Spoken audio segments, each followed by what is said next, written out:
Okay, Chapter 4, let's dive in. Picture this, our girl Alice, still reeling from her growth spurt-induced swimming escapade, is trying to find her footing. Suddenly, she spots him again. The white rabbit. This time, he's not fashionably late, but rather frantically flustered, doing a slow-motion panic trot, muttering like he's lost his car keys, his wallet, and his sense of self all at once. The Duchess! The Duchess! Oh, my precious paws!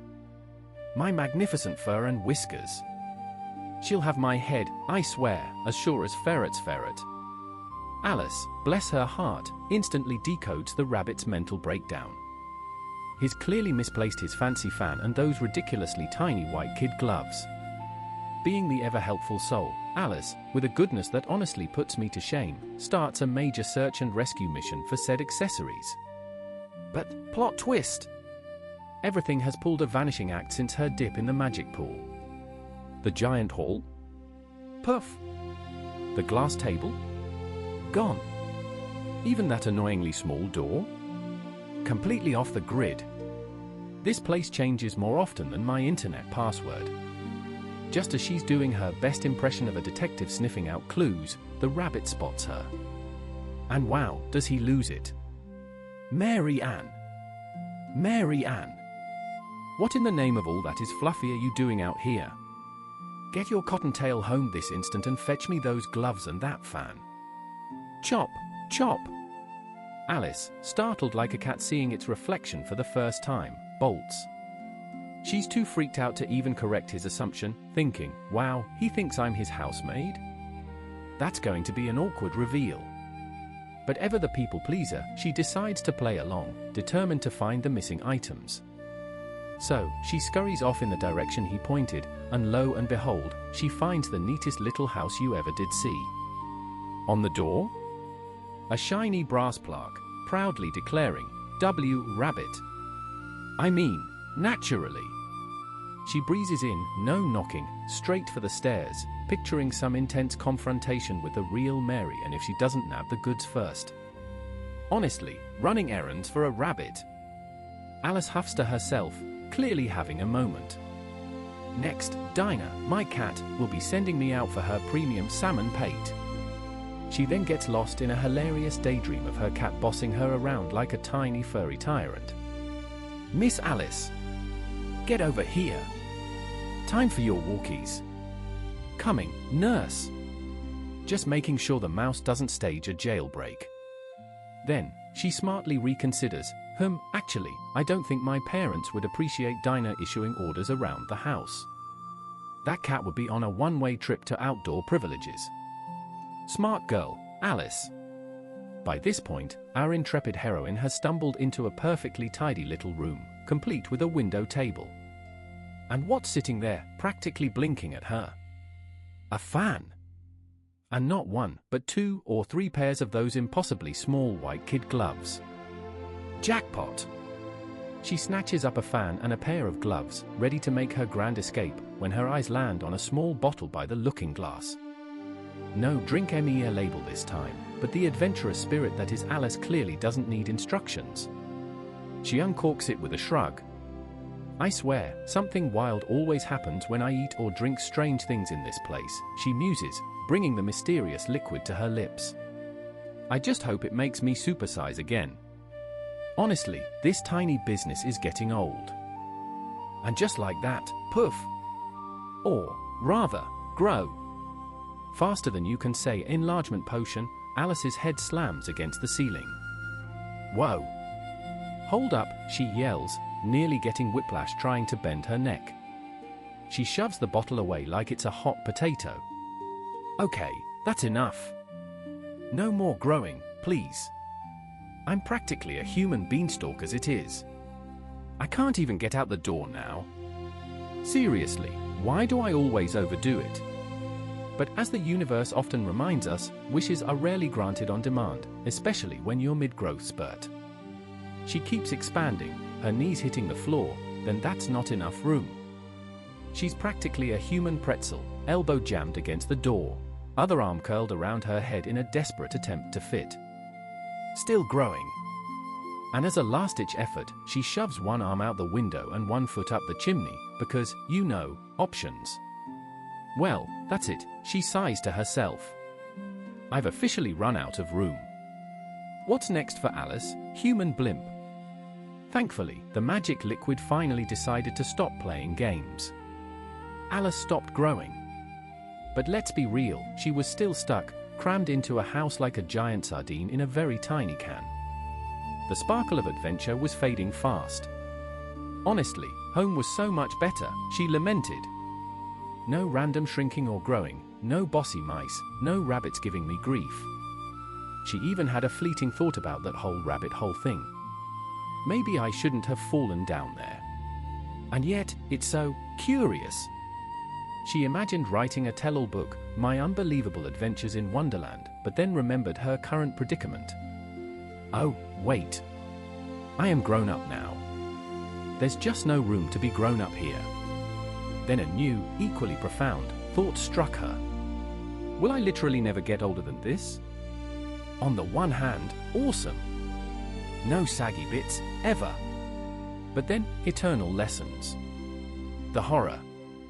Oh, you silly Alice, she chided herself, giving a full-on theatrical internal monologue. How on earth are you going to learn calculus in here? There's barely room for you, let alone any textbooks. She continued this fascinating debate with herself, cycling through optimism and dramatic despair. But then, a voice from outside cut through her internal chatter. Mary Ann! Mary Ann! My gloves! Now! Alice recognized the rabbit instantly. She started trembling so hard the whole house shook, completely forgetting that she was roughly 1,000 times bigger than him and could probably squash him with a sneeze. The rabbit, oblivious to the fact he was about to face a giantess, tried to open the door. But Alice's elbow was firmly in the way, making it a comical, failed attempt. Right, she heard him mumble. New plan. I'll just go around to the window. Oh, no you won't, buddy. Alice thought, a mischievous glint in her eye. She waited until she could almost feel him directly below the window. Then, whoosh! She unleashed a massive hand and swiped at the air. She didn't actually grab anything, but then came a tiny shriek, a thud, and a delightful crash of breaking glass. Alice, ever the pragmatist, concluded he'd probably landed in a cucumber frame. Garden warfare, indeed. Then came the furious voice of the rabbit, Pat! Pat! Where are you, you slowpoke? And a new voice, chirpy and full of cheerful ignorance, sure, and I'm right here, Your Honor. Just dig gin for apples. The rabbit, clearly having none of it, shrieked, digging for apples. Are you quite mad, man? Help me out of this. More smashing sounds followed.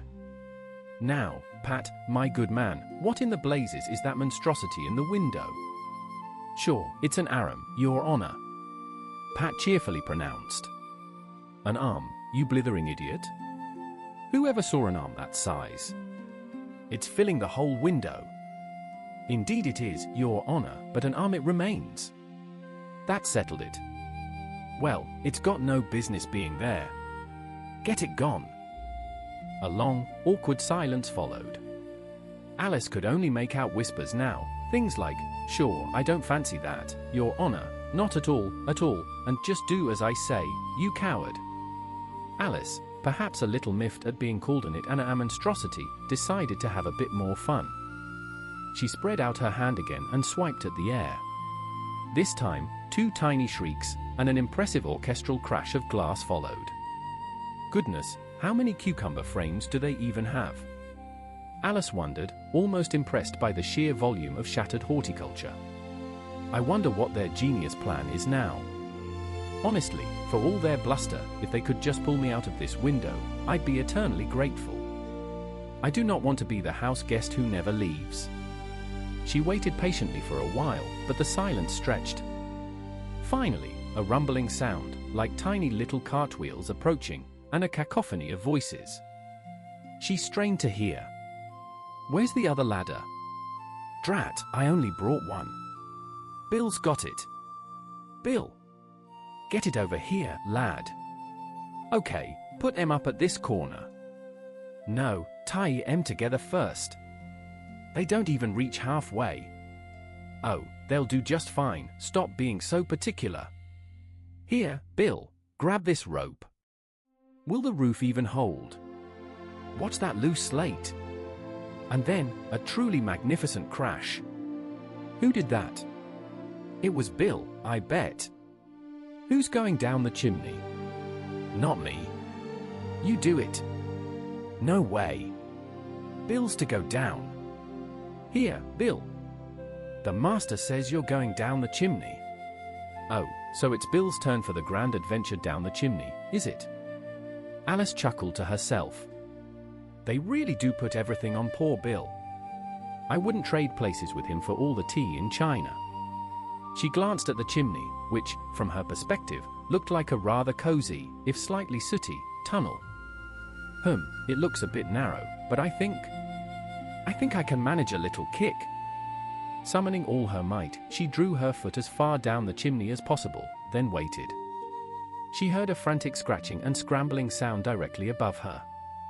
Ah, that must be Bill, she thought, and with a swift, decisive kick, she sent him flying. A chorus of "There goes Bill" erupted, followed by the rabbit's frantic shriek, "Catch him, you dolt, by the hedge." Then, an eerie silence, broken by a new wave of confused voices. Hold his head up. Brandy. Get him some brandy. Don't choke him, you idiots. How's it going, old boy? What in the world happened? Then, a tiny, squeaky voice chimed in. That's Bill, Alice confirmed to herself. Well, I barely know, no more. Thank you, I'm feeling better now, but goodness, I'm far too flustered to explain. All I know is, something hit me like a jack-in-the-box and I went flying like a skyrocket. The others chimed, indeed you did, old chap. Then, the rabbit's voice, full of dramatic flair, right. That's it. We must burn the house down. Alice, having had quite enough of this nonsense, bellowed, if you even think about it, I'll unleash Dinah on you all. Absolute, dead silence descended. Alice, always one for observation, thought, I wonder what brilliant plan they'll concoct now. If they had an ounce of common sense, they'd just take the roof off. After a minute, she heard the rabbit's voice again, slightly less confident. A barrowful will do, to begin with. A barrowful of what? Alice wondered, but she didn't have to wonder for long. The next instant, a barrage of pebbles rained through the window, some pinging off her face. Okay, enough is enough, she roared, don't you dare do that again. Another round of shocked silence. Alice then noticed, with a flicker of perverse amusement, that the pebbles, upon hitting the floor, were magically transforming into tiny cakes. A light bulb went off above her head, metaphorically speaking. If I eat one of these cakes, she pondered, it has to change my size. And since I absolutely cannot get any bigger, it must make me smaller. So, she devoured a cake. And lo and behold, she began to shrink with delightful speed. The moment she was small enough to squeeze through the door, she bolted, finding a curious crowd of small animals and birds gathered outside.